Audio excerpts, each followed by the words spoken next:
Welcome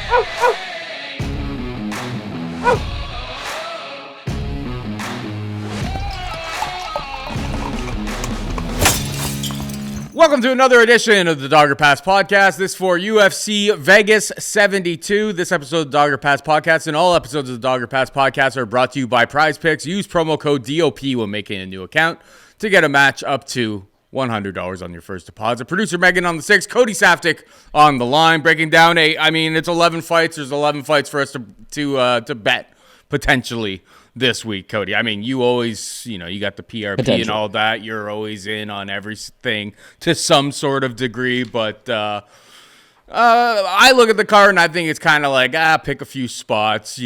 There's so much MMA every single week, whether it's UFC, Bellator. It's like you don't have to go crazy if you're not sold on some of these spots. So I have a couple early ones in where I beat a little bit of line movement, but doesn't look like a card that I'm going to get heavily invested in this week.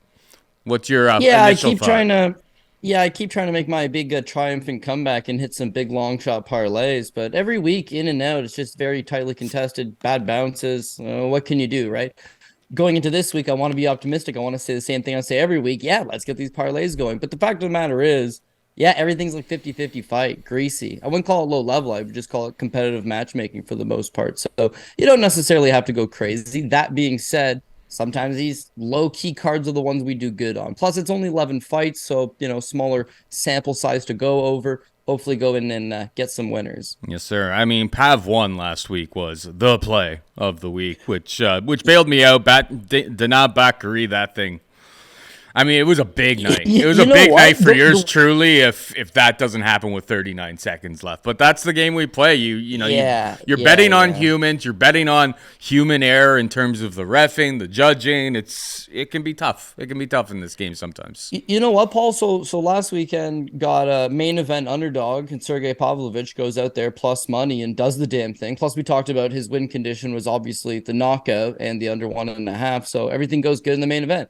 Co-main event, Bruno Silva goes out, ices Brad Tavares, plus money on the right. Everything else went pretty much disastrous for me. So Ricky Glenn, awful. Bobby Green, that would have helped out if it wasn't a no contest, but at least the money came back. Not a good weekend. So again, all we can do is try to put a better one together this time around. All right, we got Ricky Simón taking on Song Yadong in the main event. Ricky Simón, a minus 120 favorite. Song Yadong could be had for plus 100. I wonder if Song Yadong has went in and asked Uriah Faber how he did it, because that has always been my problem with Ricky Simón. He's made so many great improvements. His grappling is super super elite. He's obviously got a great gas tank. He's just continuously worked his way back up the ladder. But I just can never get that knockout out of my head. Song Yadong's been working at Team Alpha Male for a long time. He hasn't really been taken down all that much. So maybe early it's going to be easy for Ricky Simón to take him down. But I'm going to go with Song Yadong as this ever so slight underdog here as my pick. I haven't made a bet yet. I'll probably wait until weigh-ins because I don't really think I'm beating any market moves on this one. It seems like the market is pretty 50-50 on this one, but I'll be taking the plus 100 ever so slight underdog in Song Yadong. What about you?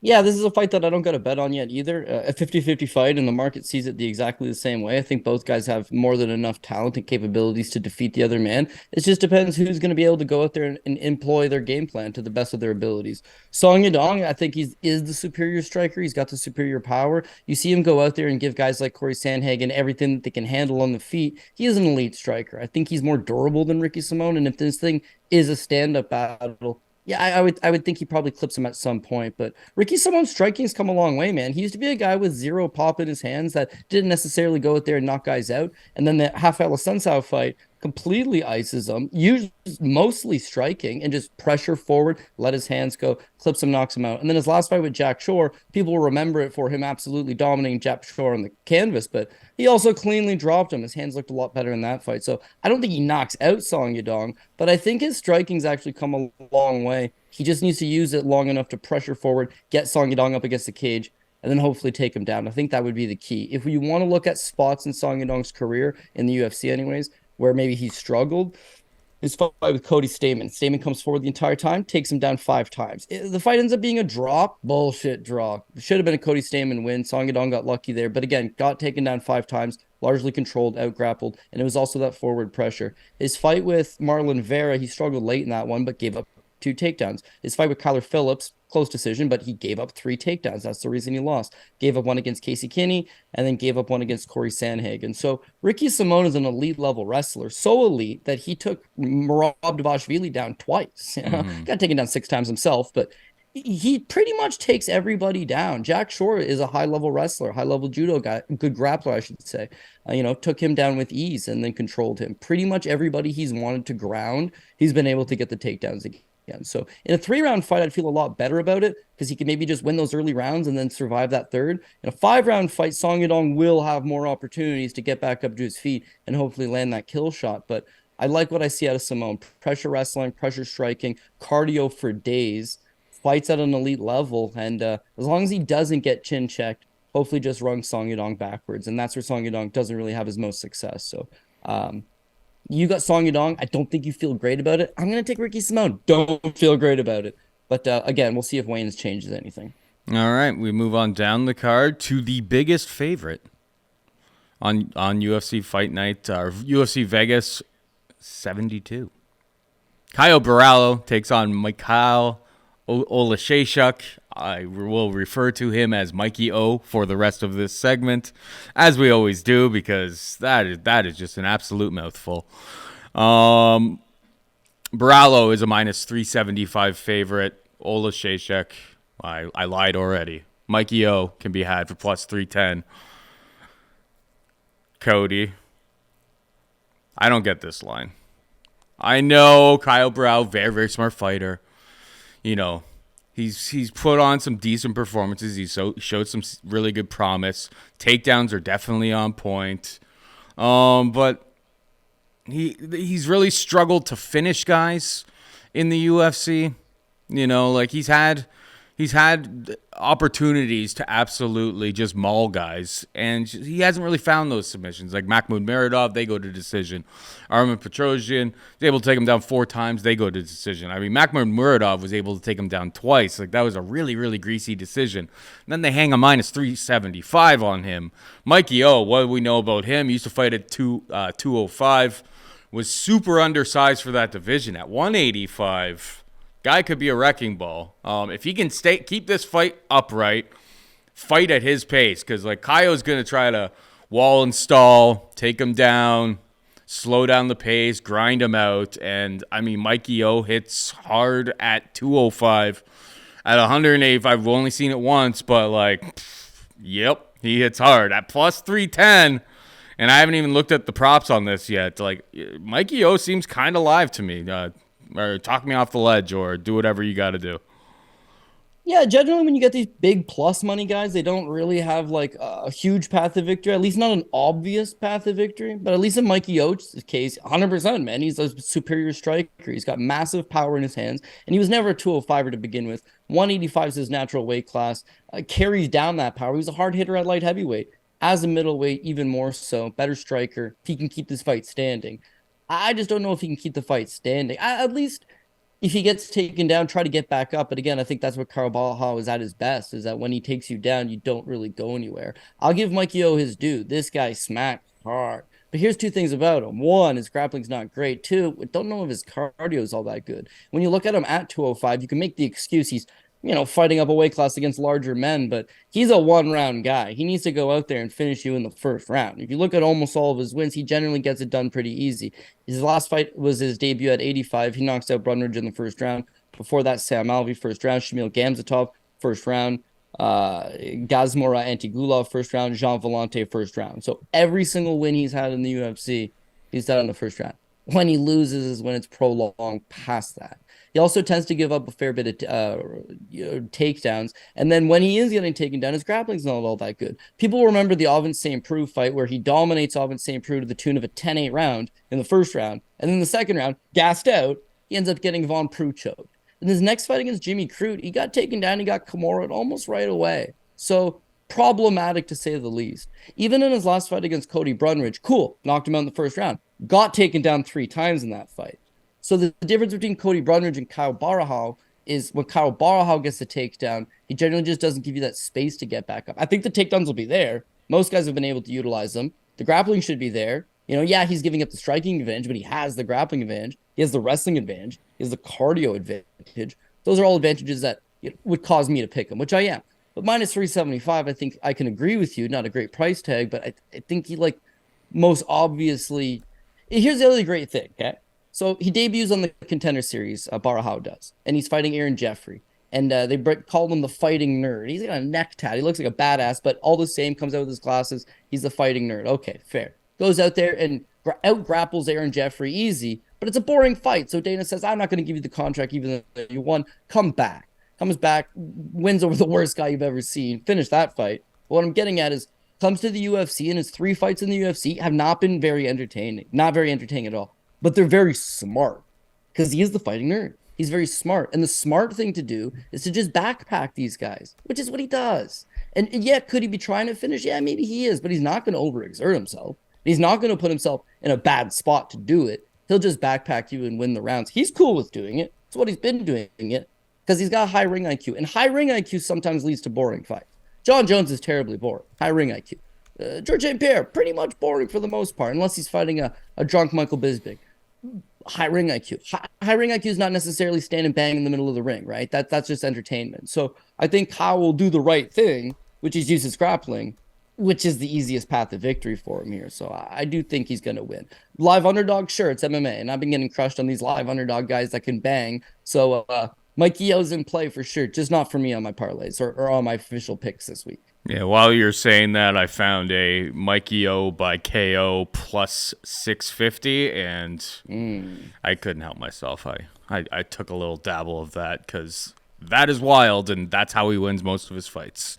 Rodolfo Viera is a minus 225 favorite taking on Cody Brundage, who can be had for plus 190. Rodolfo Viera, I mean, he's such a tricky guy, and any time that you want to bet him, it's like we've seen him really struggle on the scales, and him struggling on the scales has equated to him, not having any sort of gas later in fights, having big-time struggles out there. That Fluffy fight looks better the more that we see Fluffy improve. Back then, obviously, Rodolfo was a massive favorite in that spot. And it got pretty ugly pretty fast. But, I don't think I've ever backed Brundage. I backed Dalcha against him. And, my God, Dalcha almost had him dead on arrival pretty early in this fight, or in that fight. Rodolfo may struggle to find takedowns here, but I wouldn't think it's too out of the realm of possibility that Rodolfo could actually win this fight standing up. So, Rodolfo will be the pick. Minus 225. Don't love it. Maybe there's a prop to be had. Haven't looked too deep into the props yet, but Rodolfo Viera by submission, not exactly recreating the wheel here. That'll be my official pick for this matchup. What about you? Yeah, I'm going to tail you on that one, but I will admit, I think I started off flirting with the idea of Cody Brundage simply because here's a guy that wrestled collegiately, probably does have the wrestling advantage, and if he can keep this fight standing, why can't he have his moments? The guy does hit fairly hard. His striking's not great, don't get me wrong, but he's fighting Rodolfo Viera, a Brazilian Jiu-Jitsu specialist, in a stand-up battle, so why couldn't he make it happen for himself? Again, it would be a sprawl and brawl type of style, and Rodolfo has shown just to have awful cardio, whereas Brundage is a guy that I think could carry into those later rounds and have some type of success. But yeah, the longer I think about it, man. Oh, here's another thing, right? So Rodolfo's got a 27% takedown accuracy in the UFC. He went 0 for 22, 1 for 23 or something in takedowns against Action Man Chris Curtis. So if he don't get this fight to the ground, which is possible, you need to rely on him banging this thing out and winning a striking battle. And again, I'm just not so sure that that's necessarily going to happen. I don't know. But anyways, this is why I switched back to Rodolfo Viera. It's not like his striking hasn't been improving. I think if you go back to the Dustin Stolfutz fight, you can see that, again, he's definitely been working in the gym on his boxing. And then in that Chris Curtis fight, just the simple, constant threat of the takedown caused Chris Curtis to largely, I don't know, he fights with his hands low anyways, but fight with his hands low. He caught him with some good shots that put down Cody Brundage. Thing is, Action Man Chris Curtis has got one hell of a beard on him. But again, you can't discredit the fact that he landed some good shots on Action Man, just couldn't take him down. Pressed forward, did everything he had to do. Ultimately, the victory just wasn't in the cards for him that night. But 33 years old, about to turn 34. Cardio's already suspect. Wrestling's really not all that good. Jiu-Jitsu's world class, but again, got guillotine choked by Fluffy Hernandez once he gassed out. And striking is like work in progress. Like, is that enough for you to bet the guy at minus 250? So, yeah, I've been getting burned lately, but it's like plays like this. Like, the guy should win. You know, he's got a pedigree and history, but how often do you see these Brazilian Jiu-Jitsu guys just gas out and can take a mauling in there all the time, right? Is Brundage able to replicate some of those game plans of taking into deeper waters and beating them there? Maybe. I just don't love him personally, so I will take Rodolfo Viera, but I'm going to put it lower this week despite that minus 250 price tag. All right, fair enough. We got Julian Erosa taking on Fernando Padilla. Julian Erosa is a minus 175 favorite. Padilla can be had for plus 150. What are your thoughts here, bud? Yeah, so again, Erosa's the kind of classic play that I typically get burned on. Like, I like the guy. I like what he brings to the table. Volume for days, which if you know me, you know I love that. Great cardio, deep with experience, and he's got some solid victories. When he went on his 5-1 run in the UFC, let's not discredit wins over Sean Woodson, Nate Landwehr, Charles Jourdain, Hakeem Dawodu, all very nice wins and solid performances. That's him at his best. Him at his worst is he can't take a punch. And like, it's so frustrating because the guy is very skilled. He can wrestle as well. Solid grappling, very nice submissions. Trains in Las Vegas with the best guys in the world. But if you can't take the shot, the durability is not quite there. I don't think you're ever going to reach the highest levels. And that's kind of Julian Erosa in a nutshell. So you can go back to his original 0-3 run in the UFC, 1-1 before that. You can go back to his run on The Ultimate Fighter. You can go back to all of these instances throughout his career where he's not only been knocked out, but been knocked out by light punchers early in fights. Is problematic. But we'll look at his most recent run, right? He beat Sean Woodson, but he got dropped in that fight. He beat Charles Jourdain, but he got dropped in that fight. Sung Woo Choi knocked him out in a minute 37, and his last time out against Alex Bruce Leroy Caceres, obviously a first round head kick knockout, a little over 3 minutes into the first round. So any time that he's the favorite, I'm going to have an issue with it because, again, you add him to parlays and you know he's going to have some wild and entertaining fight, but he's like a 50-50 guy. 50% of the time he's going to bring his A game. The other 50% of the time he's going to get cold cocked. Now, even Steven Peterson gave him one hell of a go, keep in mind.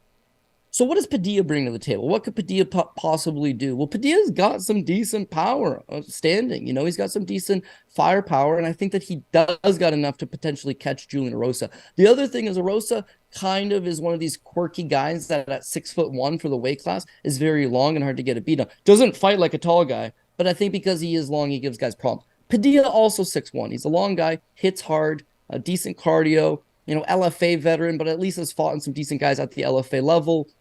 I want to pick Erosa. I think I might pick Erosa still, but I'm so flip-floppy on it because I can see Padilla absolutely just knocking him out. So for the purposes of the show, I need some underdogs, and I'm going to take Padilla, but like, I want to take Erosa. I really, really do. He's way more experienced, got way better wins, but you know the way the guy fights, and if he's the favorite, I just don't think I can get behind it. Yep. Yeah, your boy, YC Lindsay probably pretty upset with that breakdown there. The lack of faith in his boy Juicy J.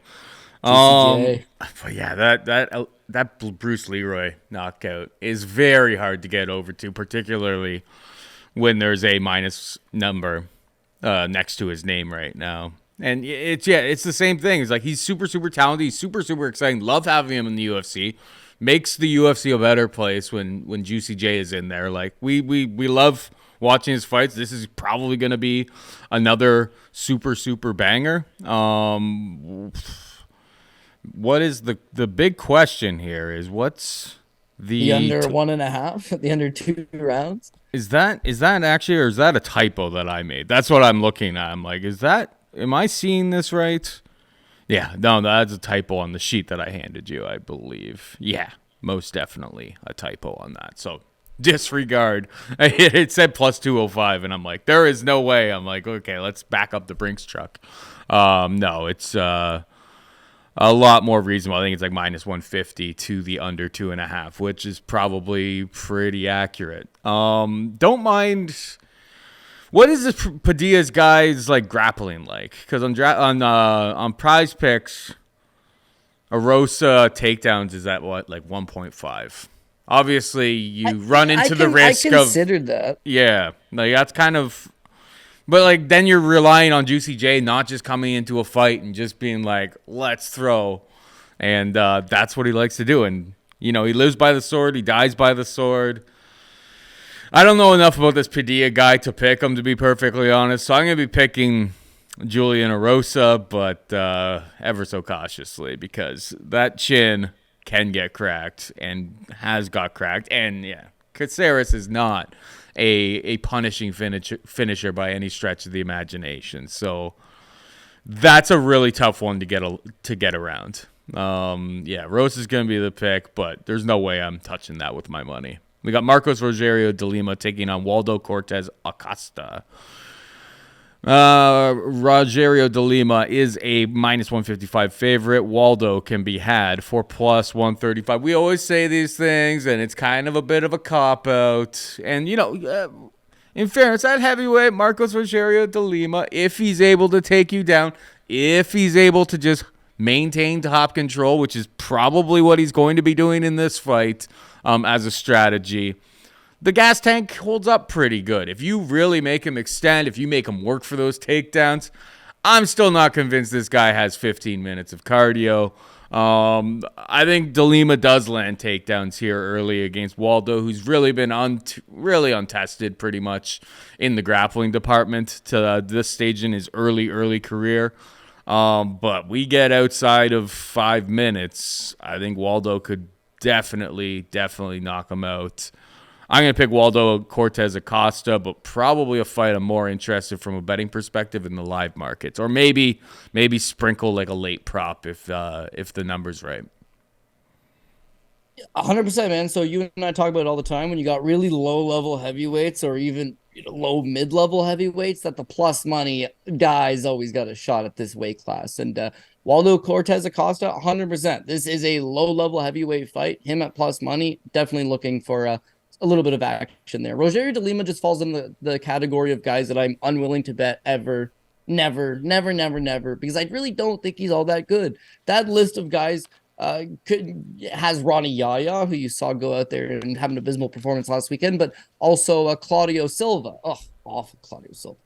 They can win fights. They do win fights. They're going to cost me money from time to time, but ultimately they're not all that good. Rogerio de Lima was a light heavyweight. He's a light heavyweight banger. Ground game, apparently a black belt, but when you look at his losses, like Romanov's with a forearm choke, who's been forearm choked in the UFC in the last 25 years?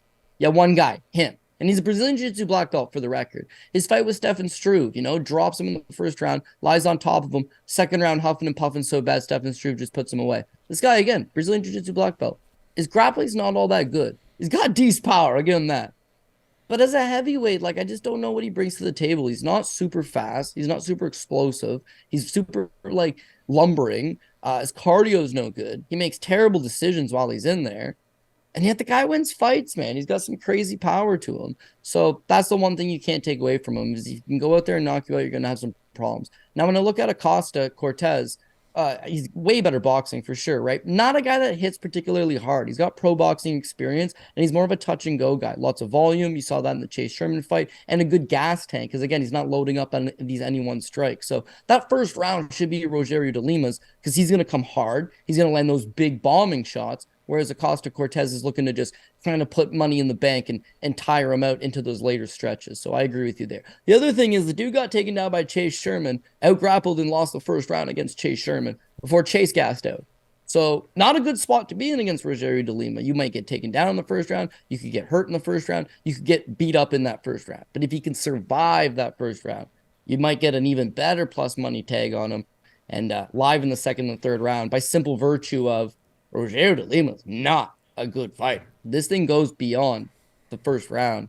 I think you're going to see the wheels fall off for him. So, the pre-flop pick is going to be the underdog here. But again, I think you can get an even better price if you wait for that live market. Or you get diced in the first round and you don't have to worry about losing your money altogether. Yeah, if he gets taken down sub like Andrei Arlovsky did Sure. or, you know, Well, then Arlovsky got dropped and subbed, right? I yeah, think Costa Cortez is better chin, better boxer, going to move fair. his head. And for that reason, I don't think Rogerio de Lima. I think he knows his cardio is so bad that he's not looking to wrestle. Maybe try to here and there, but not commit to it. I think he's more so just going to wait for that one kill shot. Hopefully it doesn't land. Yeah, 147 significant strikes against Chase Sherman. I was pretty surprised that Sherman survived. I believe I was on the over in that fight over 2.5. Boy, oh boy, was that sweaty. But yeah, thankfully Waldo Cortes-Acosta didn't have the power to put Sherman away. Marcos Rogerio de Lima is like one of those guys. It's more about the cardio absolutely falling off of like a cliff, and like he's like immobile. If you make him work, you have to make him work. If you're just lying on your back, he can do that for 15 minutes though. So very, very interesting fight. But yeah, Acosta, it sounds like for both of us. We got another low-level heavyweight fight. We got Jake Collier taking on Martin Buday. Minus 120 for Collier, plus 100 for Buday. I have to side with Jake Collier here in terms of just volume, sheer volume. On PrizePicks, actually, promo code DOP, you get match up to $100 on your first deposit. Buday's significant strike total, I think, is at 65.5. I've been hitting that with like the tacos on Tuesday, and I've got it with Egger under 33.5, which I think has moved to 31.5, but we can talk about that fight a little bit down the line. Buday got over it last time. He got to 66 significant strikes in his last fight. Very, very low volume, but it's that Chris Barnett fight where, you know, I think that is going to be kind of his game plan here, is like we may be able to say, you know, Jake Collier, former middleweight, and I'm not here to fat shame anyone. I don't have the world's greatest figure by any stretch of the imagination. But in an alternate universe, could Martin Buday, with, you know, a little bit of marathon training, maybe be a 205er Cody? I don't know. Buday? Maybe. I don't think I mean, so. Collier. Yeah, but if you Boy. saw Collier, if Collier was never a middleweight before, you would never be like, that guy, like he comes in at like 265 pounds. You'd never have been like, that guy could never have made middleweight. Like you would never have said that. So I think in a totally different alternate universe, potentially 205. I'm not saying 185. He'd be a bone rack at 185, but he's kind of he's a big sloppy heavyweight himself, but low volume. And we say it with Jake Collier all the time, and sometimes he lets us down. This is a guy that can go over 100 significant strikes, and I haven't seen anything from Buday to lead me to believe that he can match that. So if it turns into a sloppy heavyweight banger that goes 15 full minutes, and you'll notice that the over 2.5 is juiced to minus 135. I'm going to side with Jake Collier to win. Jake Collier by decision would be my official pick. But Buday under 65.5 significant strikes is a look for me on PrizePicks this week. What's your thoughts here? Yeah, so basically both guys are not terrible, right? I wouldn't say that they're like the lowest of the low-level heavyweight, but their last fight is cause for concern. And like I don't feel comfortable backing either guy based on the last performance. So we'll start with Jake Collier. What do we know about Jake Collier? All the things you just mentioned. He's got decent cardio for a big guy. Former middleweight, but now he's a heavyweight. He's super mobile. He's fast for the weight class. And he puts up good numbers, you know, over 100 significant strikes landed in multiple fights. Ground game's also not terrible. But that last fight against Huggy Bear, Chris Barnett, Huggy Bear wasn't doing anything. Like, I don't know how he got gassed so fast. That popped. It was like an American-built muscle car, man. Like, he ran out of gas quickly. And then as soon as he did, it's like Huggy Bear just starts landing fat shots on him, and then they start to accumulate, and then he's hurt, and then he's sloppy, and he's desperate, and he gets put away by Chris Barnett, which is just like a terrible look. So based on that performance, if he doesn't have his cardio, then he's not a good heavyweight. If he does have his cardio, the speed and the cardio, that's going to win you some fights. But again, if we're going to base him just on his last performance, I don't know if he was sick, if something went wrong, if at 34 years old, he's just not taking it as seriously. I don't know what happened, but terrible performance. The other side of the equation, Martin Buday, on the Contender Series, he just smothers dudes up against the cage. That's his path to victory. You say he could make 205. I don't think so, man. He's 6'4", clocks in at 266 pounds. He's a fairly big guy, but his best path to victory, because he's not very fast. He's a natural heavyweight. He's not fast like Collier, but he's strong, big guy, can leans on his opponent in the Contender Series extremely well. Lorenzo Hood, who's not very good, TKOs him in the first. His debut against Chris Barnett, he leaned on him. It was a decision win. It wasn't particularly exciting, but at least he can just control him and tire the smaller man out. And then his last fight against Lucius Brzezinski, he just chose to fight him in the open field.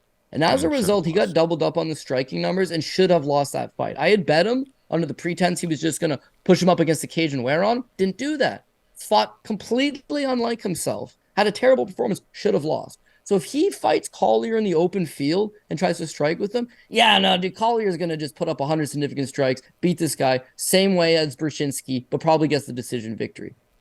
The other side is if he decides to just push him up against the cage and lean on him, I think he's the bigger man. I think he's got the better grappling. I think he's got the deeper cardio. And if Collier's just going to gas out the same way he did against Barnett, then that's going to be a very effective path to victory. So I can't get a great beat on this fight, but they're middling heavyweights, so I'm going to take that plus money, and that plus money is currently on Martin Buday, so that's going to be a pick for now. All right, we got Charles Johnson taking on Cody Durden. Charles Johnson a minus 140 favorite. Durden can be had for plus 120. Who you got here, buddy? This is another classic apple pie shitter for me, but I will take Charles Johnson. I can see it happening in real time that Cody Durden's going to win this fight. Cody Durden plus money, like you could get better plus money on him a few days ago. If you capitalized on that, I don't fault you at all. The wrestling's going to be there all night. His cardio is not as terrible as everybody says. And that pressure, that ability to just constantly get his opponent down and grind his opponent down is very effective. And it's going to work extremely good against Charles Johnson.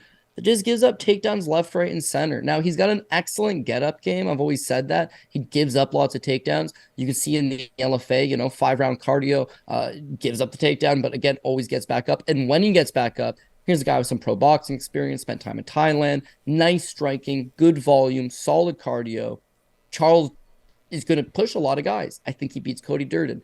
Again, it's how you base guys off recent performances. You can't look at them at their best, because what I'm noticing is you bet these guys at what they can do at their best, and then they show up on Saturday night or Friday night or Sunday night or whatever it may be, and they're just not, right? So you kind of got to look at like what could possibly go wrong. In Charles Johnson's case, he smokes Jimmy Flick and he looks like $1 million, okay? But the guy's on Twitter and he's just thirsty for a fight. He's calling out everybody. He's calling out dudes that got broken ankles that are like, chill, man. Like, and if you say chill, you don't want to fight him, then all of a sudden everyone's ducking him. But he's like begging for a fight. So they give him Ode Osborne. He takes it on like a week's notice. He takes it at a catch weight of 130 pounds.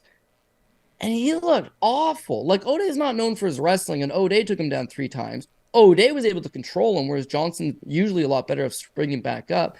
And that fight was 1-1, in my opinion, going into the third. And it was a close third round, minute and a half left. Who wants it more? And Johnson's tired. Johnson's tired because he took the fight on a week's notice after having literally just fought 2-3 weeks earlier. He did it to himself. And so then I see him spring up on this card. It's a month after the Ode Osborne fight. So, like, the body doesn't respond as much. You're putting a lot of stress under it. I think he's known for rock-solid cardio. He's known for his ability to get taken down and spring back up, but he's just staying so active, Donald Cerrone style, that he's running his body down. And as a result, a guy like Cody Durden, all he needs is takedowns in the first 2 rounds and survive the third. So plus money on him looks super tempting. But again, I'm the idiot that's going to take Charles Johnson because I believe he's going to outstrike him. He's got far better striking, better volume.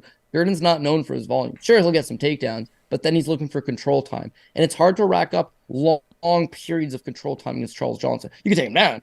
Holding him down is kind of a different story. So even if he gets held down for 3 minutes of a 5-minute round, not good. But he lands the better strikes in those 2 minutes, does some damage, lands some combinations. I just hope the judges are looking for damage over control time, which is what they've been doing lately. So I'm going to take Charles Johnson, but buyer beware. I had him over Ode Osborne. And in the third round, he had an opportunity to steal this fight and win it, and he packed it in and took his paycheck. And now he's fighting a month later. I don't know how much he's into it, as much as he's just looking to fight very free. Like, I don't got to get 2 checks every time. I'll just fight twice and get 2 checks. Like, is that the mentality? If it is, Durden's a live underdog. So props to anybody that got him a couple days ago. Now you can still get him at plus money. It's just not as tempting. It is not as tempting. I took a little plus 170 on Sunday of Cody Durden. Most of the same things. If this fight stays standing, I don't think it's very competitive at all. Like Cody Durden could land some decent strikes, but it's like he's going to lose on volume. He's going to lose on mobility. He's going to have to go after the takedown, which he does in his victories. Lang took him down 5 times. Not that that's some sort of impressive feat Still against good, man. Lang can wrestle. Yeah. Carlos Mota was able to take him down 4 times, made it a really, really boring fight, but he did what he had to do. Took him down 4 times, 17 significant strikes. It wasn't pretty whatsoever, but that was the game plan. At plus 170, I didn't mind it, as it's like I kind of thought this was more of like a 60-40 type of thing. So I was taking the underdog because I thought there was value on that side. I didn't lay a big bet or anything on it. I was just trying to beat a little bit of steam. At the current price right now, I think the market's pretty accurate. I'll side with wrestling and Cody Durden, but like in terms of a formal official pick on the podcast here, but at plus 120, I really don't think there's any meat on the bone for this fight at this point. What was I going to say? I had something to say, but I can't remember. Oh yeah, Charles Johnson. He's on pace for 6 fights this year, man. And it's that's all well and good. Like it's all well and good. Like it was July of 2022 where he made his debut. And we're going to be April 29th is when this card is. If he fights again in 2 months, he'll easily, in 11 months, he'll have 6 fights, which is absurd. And like, I'm sure he gets through his like rookie deal, because those are usually like three fights. So it's probably pretty smart from that perspective. But when you're going out there fighting, getting hurt, recovering, and you have like a 3-week camp, like how long, like how much time is he putting in to like make improvements on his game and improve? So that's what I'm saying. So I don't like it. So I know I'm going to get burned by Charles Johnson this week, and I just know it. But I can't do anything about it. That's why I like my plus 170 better. But yeah, I think I'm not a Durden guy. I've never been a Durden guy. But at the number, I thought I had to take it. He will be my official pick, but Charles Johnson should absolutely destroy him on the feet if the fight takes place there, and Durden struggles to get the takedowns going. We got Josh Quinlan taking on a very, very short notice replacement in Trey Waters. Quinlan, a minus 180 favorite. Waters can be had for plus 155. Kind of surprised by this line, Cody. I mean, Trey Waters, if you watch Dana White Contender Series, he took on Bonfim. He's super, super long, and he's got decent striking. I don't know about his striking defense, and Quinlan is not the guy that you want to go up against if you are unsure about someone's striking defense. Factor in the fact that this is on super, super short notice for him. I don't really know what he's been up to since then. He did not eat punches very well. Minus 180, and like me, I'm usually the guy looking for underdogs. Minus 180 doesn't seem very unplayable. I think there's big questions about Josh Quinlan. What if he doesn't get the early knockout? What if this fight is extending to later rounds? Does he have cardio? Yada, yada, yada. I don't know if we'll necessarily find out in this fight. Early Josh Quinlan props could be worth a decent look here. He's definitely going to be my pick here. Waters is not a guy I see myself backing very much in the UFC. What's your take here? Yeah, I got mixed emotions about this one. So again, Quinlan is the very obvious pick, right? Undefeated as an amateur, undefeated as a pro, and pretty much everything he touches just absolutely gets melted. Wins on the Contender Series. Unfortunately, he had some extracurriculars in him, so he got suspended for a couple of years. Comes back against Jason Witt, is not known to be able to take a punch, and then sure enough, he melts Witt with a punch. So like, it's not, I don't think that was crazy. He didn't show us anything new. Here's my biggest worry is that he's always the hammer. You've never seen the guy nail. Second of all, is his cardio any good, or does he have to rely on these first or second round finishes? So again, undefeated as an amateur, undefeated as a pro. His opponent's taking the fight on a week's notice, and all Quinlan does is murder guys. It's a very obvious pick. It's a I don't have to research this one. I'm just going to pick him type of pick. And he might make it look that way. He might look like a minus 1,000 favorite and completely smoke Trey. But Trey's a little bit of an unusual character, right? He's 6'5" with a 77-inch reach. So he's 5 inches taller than Josh Quinlan and also has that 5-inch reach advantage. His striking, yeah, not bad, man. You saw in the Bomb Fiend fight that he looked good standing. He was putting some pressure on him. He was landing some shots. Once he got taken down, his grappling is no good. If you look at his losses as an amateur, he lost twice as an amateur, once to Elvin Espinoza, also by first-round submission, one time to Jason Faglier, very unfortunate name, I know, but also by first-round submission. So grappling is not really Trey's thing. Trey's more of these long guys, bad takedown defense because of that really high center of gravity, but decent volume, decent striking, and a guy that's going to be able to land on you because of his long reach. I don't know for sure that on a week's notice he's going to have cardio, and the game plan here is going to have to be work Quinlan over down the stretch and hope that he's got suspect cardio. But that's just a lot of what ifs and maybes, and I don't love it. I think if anything, you take this one from the live betting standpoint, Quinlan usually kills you pretty quickly. So if he does, just wash your hands and walk away. If for whatever reason Trey Waters is still in it, he's taking his best shots, he doesn't look like he's curled over huffing and puffing, and he's good to keep fighting on for another couple rounds, I think he's going to be able to work his way back into this. He's got decent volume, better volume than Quinlan, who's more of a sit down on his punches kind of guy.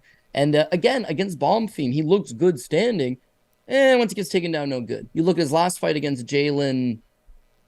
What was his last fight? It wasn't Turner, but it sounds like it. Fuller. Jalen Fuller, I think, on LFA. Yeah, again, same thing. Second round finish, takes him over to the second round. He's landing those shots. He's very hard to get a beat on. And if Quinlan isn't able to land that big shot, who knows?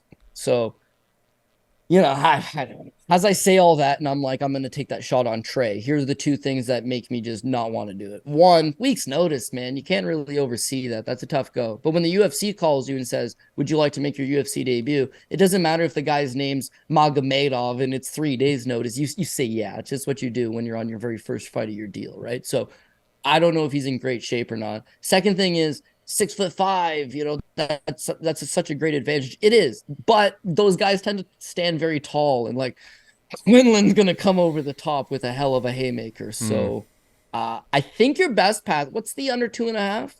You got it in front of you. That's super juiced. That is super juiced. That's minus 250. Oh, it's set on an under. It's an under. And that's juiced too. Yeah, I don't like it. I don't like it at all.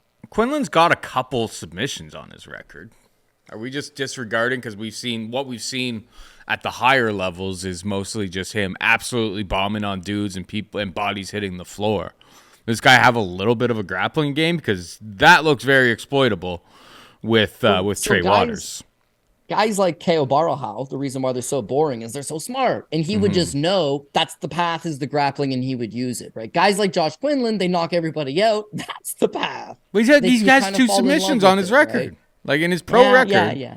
Dallas Jennings, I did not. I mean, I didn't watch either one of these fights. I'm not gonna lie. I did not watch Dallas Jennings and watch his rear naked choke. Maybe I should do that by Saturday before these fights go on.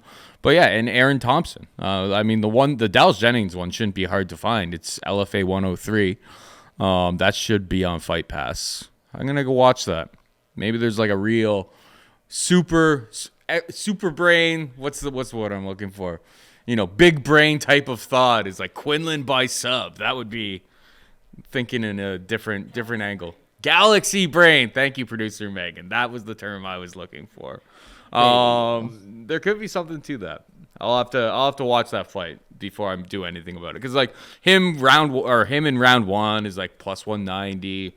I mean, the market is telling you it's like Quinlan is going to if he wins early. That's generally how it always plays out with him. So I don't know. There's something more to this fight than I'm seeing, because I was actually expecting like Quinlan to open up at like minus 300 here.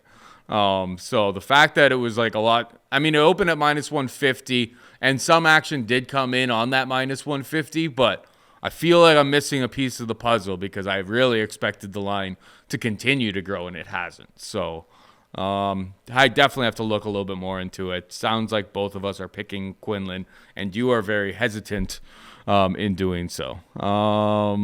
We got Stephanie Egger taking on Irina Alekseeva. Egger, a minus 275 favorite. Alekseeva can be had for plus 235. I took it the other day on PrizePicks. Under 33.5 significant strikes for Egger. Super, super low number, don't get me wrong. And I'm not the most familiar with Irina Alekseeva. Alekseeva's, doesn't look like Alekseeva has really fought all that many people. Her the fight that her debut fight was finished at 3:23 of round 1 against something called a Golnera Garaeva. And it was a loss, refusal to fight. So maybe I got to dig that one up because that's got to be pretty hilarious in pro MMA. But yeah, Egger, in terms of my PrizePicks play there, never got over 30 significant strikes. She's never got over 29 in all of her fights, and there's been a couple decisions in there. She's just a super, super low volume fighter in general. Like, the strikes just aren't there. She's usually, if she gets you to the ground, she's immediately looking for submissions rather than securing position and getting ground and pound going. Don't mind that. Hate minus, minus 275 on Egger. Not going to be getting too heavily invested in her in any sort of way besides maybe some like degen parlay. She's going to be my pick, but the PrizePicks under is how I'm approaching this one. What's your take here, bud? Yeah, I think Irina Alekseeva is more so just like a byproduct of some clever marketing in Russia. They call her the Russian Ronda. She's got some sambo and some judo pedigree, but like you can't find anything. And so the fact that it's not readily available, and believe me, I can find stuff. It's probably not that good, I don't think her grappling is really all that good, but she's pretty and she's got some skills, so they throw her in there. But here's what I noticed in those fights that you're talking about, those refusal to fights. She comes in at 145 pounds, her debut, okay? Her opponent, not at 145, her Paul. It's like she's twice the size of her, right? So she wins. That second fight almost certainly wasn't a full rules MMA fight because I've never seen a fight other than I've seen it twice.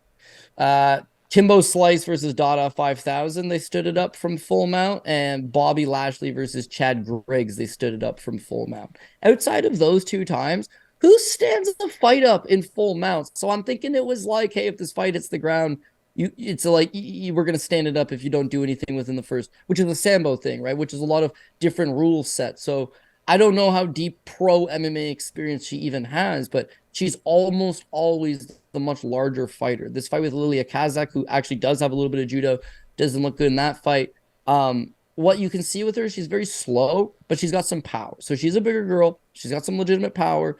The boxing, awful, okay? The kicking game, not so bad. She's got some decent kicks from range. And again, everything she does throw, she throws with power. If she was to strictly fight Stephanie Egger in a striking battle, she's going to be landing those heavier shots, no doubt. Can she keep that going? I'm not so sure. And then you go to that fight with Stephanie Page. So the fight with Stephanie Page, despite her entire career at 145 pounds, Bellator is like, yeah, listen, we don't got anything here. So they agree to a fight at 125. It's 2 weight classes lower. And then she missed weight by 5 pounds. Her opponent came in at 124.5. She came in at like 129.8 or something. So this fight's at 135, which again is better for her than 125. But she's coming off a fight where she just missed weight, down 2 weight classes. Her crushing days in Russia were at 145 against much smaller opposition. You almost certainly got to wait until you see the weigh-ins to see what kind of shape she is in what kind of physical size she has here, because Stephanie Egger is, if you're the Russian Ronda, then she's like the Swiss Ronda. She actually has legitimate judo pedigree, right? A judo black belt, a decent level judoka who I believe won like the under 23 Europeans. So yeah, she's best inside the clinch. Striking, not all that good, kind of mechanical. I would give the power advantage to Alekseeva, who's probably going to be able to land kind of those more thudding blows. Again, her kicking game should be able to win it from the outside, but all of her fights end up in the clinch because she just overpowers girls at the clinch. If she clinches up with Egger is going to have the clinch advantage. She's going to land those short little knees on the inside. She'll pin her up against the cage. She'll work for takedowns. She'll wear on her. And it doesn't matter that you can land heavy kicks from the outside. Both girls like to clinch. Almost all of both girls' fights end up in the clinch. This fight will probably end up in the clinch. Got to be advantage for Stephanie Egger, who also has the experience on her side that she's fought multiple times in the UFC against some decent opposition, given a fairly good account of herself. So got to go with Stephanie Egger. But, talking about spots you always get burned on, Pat Mayo would throw all of this logic out the window and take Alekseeva, probably still win. So, just a head scratcher. That is the Pat Mayo special for sure. All right, we got Brian Kelleher taking on Journey Newson. Minus 135 Kelleher, plus 115 for Newson. Who you got here, buddy? Yeah, so I'm going to go with Brian Kelleher. Is he washed? I don't know. We'll find out. 36 years old, not super old, but as far as 135 pounds goes, yeah, once you start losing some of that speed, the durability, it's not good because everybody's really fast and everybody hits fairly hard. So Kelleher might be on his back nine for sure, but I'll give the guy one thing. It's hard to say he's washed considering he only loses to the creme de la creme. His UFC losses are to Marlon Vera, top 5, John Lineker, former absolute badass, title challenger level guy at his best, Montel Jackson, stud on his way up, Cody Stamann, stud, top 15 type guy, Ricky Simone, who's headlining this card, Umar Nurmagomedov, and Mario Batista. So I mean, he's a gangster. He's willing to fight absolutely anybody. And the fact that he's losing is not really indicative of that his skill's not there anymore. Just he's fighting way out of his league, man. When you look at him versus guys kind of relatively at his level, he's like one of these guys definitely willing to stand in the pocket and exchange with you. Decent power, clubbing right hand. But beyond that, I think his wrestling's kind of underrated. He likes to rack up big numbers in the wrestling. His last 2 wins, Kevin Croom and Domingo Pilarte, 6 takedowns against Kevin Croom, 3 against Domingo Pilarte. In the Pilarte fight, he had 12 minutes and 49 seconds of control time. Against Kevin Croom, he had 6:26. Not nearly as good with the 6 takedowns, but I think he wants to rely on his wrestling. Can he bang? Sure. Does he have a nasty guillotine choke? Absolutely. But you can't just rely on clipping the guy with the big shot or landing that guillotine choke. And I think he's smart enough to realize, go to his wrestling. But when they match you up against Umar Nurmagomedov, that wrestling can't be utilized. When they give you Mario Batista, it's probably not going to get utilized. Most of his losses are against guys that he just wasn't really able to get his wrestling going.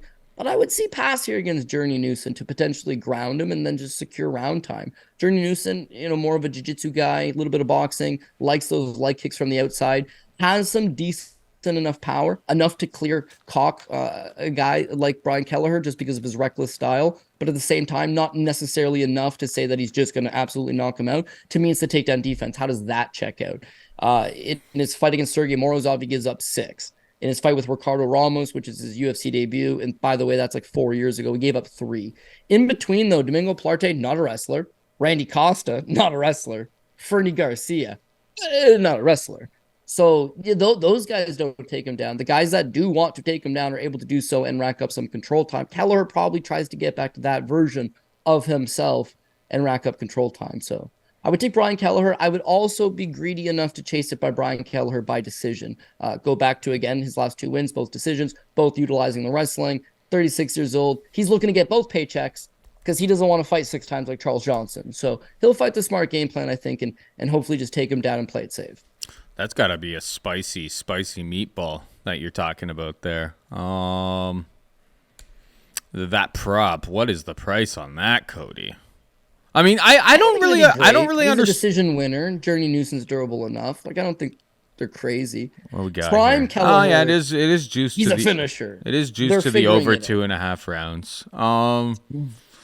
Yeah, Kelleher by decision. The only number I see right now. Yeah, it's not actually very good at all. Plus 150 in one spot. There is a plus 250 out there in another spot. So there's definitely differentials. It always pays to price shop if you're ever going to do anything. I'm really confused by this one this week there, Code. Kelleher opened up at minus 205.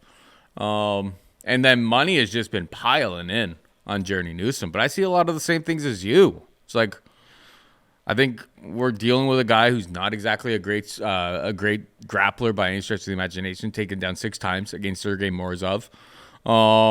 Ricardo Ramos took him down 3 times. I think he has good enough BJJ that unless he gets caught in the perfect guillotine, that Kelleher shouldn't be able to just take him down and submit him by any stretch of the imagination. But I'm surprised that this is like moving towards a pick'em right now.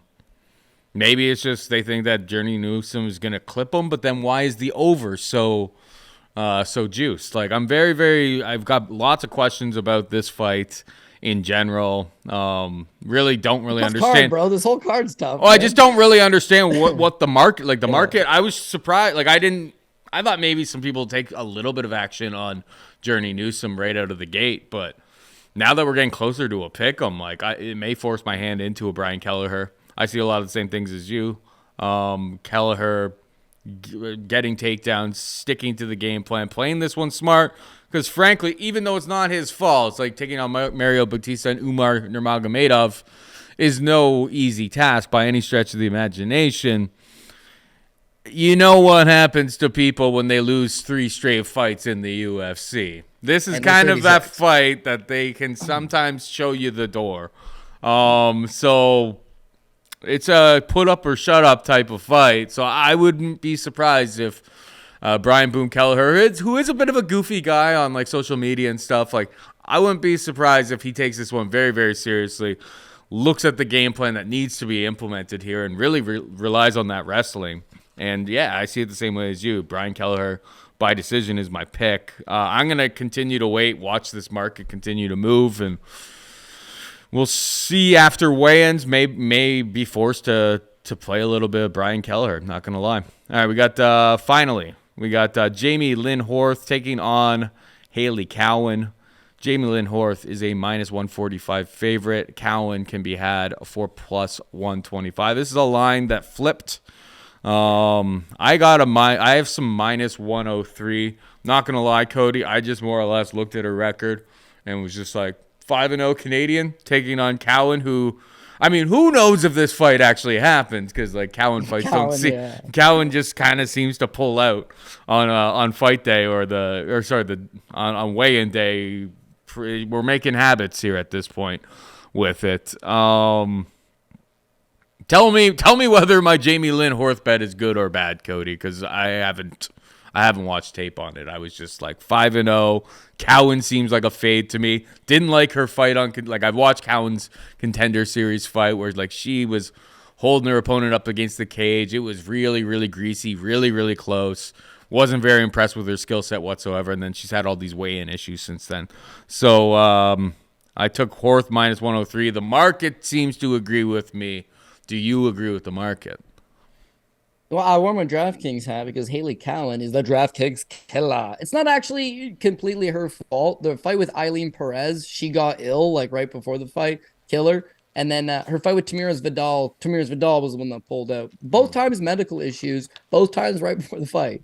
So, yeah, she's definitely had a bad run of luck, but I can't completely fault her for that one. But, yeah, no, I like your pick. I like Jamey-Lynn Horth. I think she gets the job done. I'll be honest with you. Jamey-Lynn Horth has been like Canada's, hidden secret for a long time. And for the life of me, I can't figure it out. As an amateur, she was an absolute beast. She shows 2 wins over Lupita Godinez in the amateur ranks, and she was super solid. She is currently, I don't know if I think they're just partners. We'll just call them partners. But her partner is Cody Smith, which is the older brother of Cole Smith, UFC veteran, BC boy. So, yeah, again, like she's been with that UFC level training partners, coaches, the experience, going down to Las Vegas. She's always been right there with them.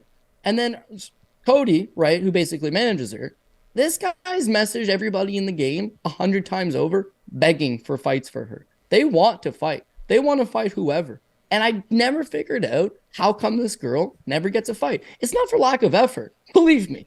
I've been blown up a bunch of times. Can you get her a fight? Is there anybody that would like to have her? It's just she doesn't really compete all that much. Bellator never gave her a shot. I sent her contact over to Invicta. Nothing ever materialized. LFA was going to give her one. It fell through for whatever reason. The Contender Series, multiple opportunities for them to bring a girl like that in. Never did. So quietly, she's 33 years old, and she's fought effectively one time in the last 3 years.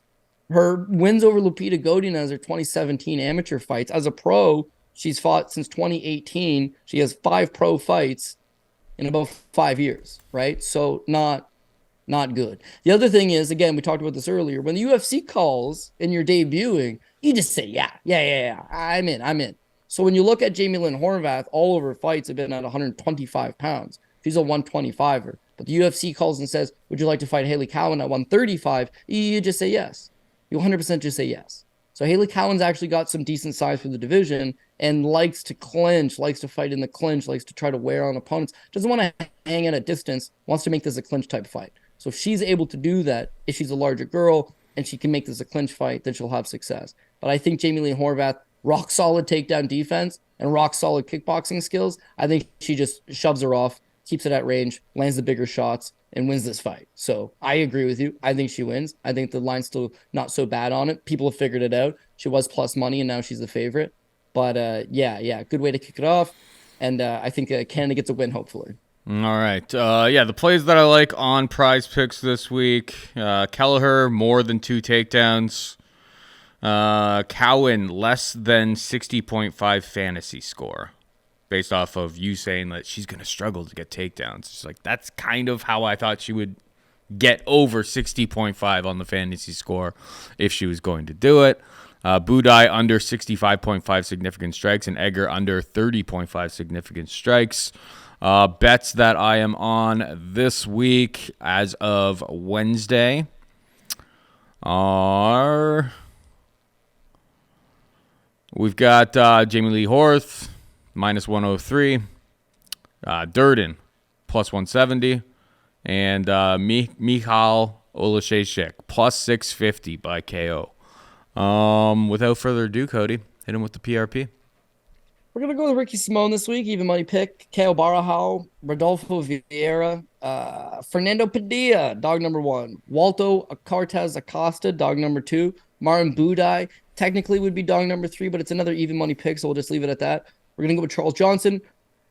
We're going to go with Josh Quinlan. We're going to go with Stephanie Egger, Brian Kelleher, and Jamey-Lynn Horvath is technically the favorite now. So, yeah, it doesn't look great. It's like, oh, you're only taking 2 underdogs. But really, it's 2 underdogs and 3 even money picks. So it's just going to be one of those cards. We're going to need the bounces. We're going to need our fighters to show up to their best of their abilities. But, it's in the fight god's hands, right? So the research has been done. Hopefully we just get the strokes that we need, my friend. Yes, sir. All right. That is it for us this week. Hope you enjoyed the show. For producer Megan and Cody Saftic, I'm Paul Shaughnessy saying goodbye and good luck.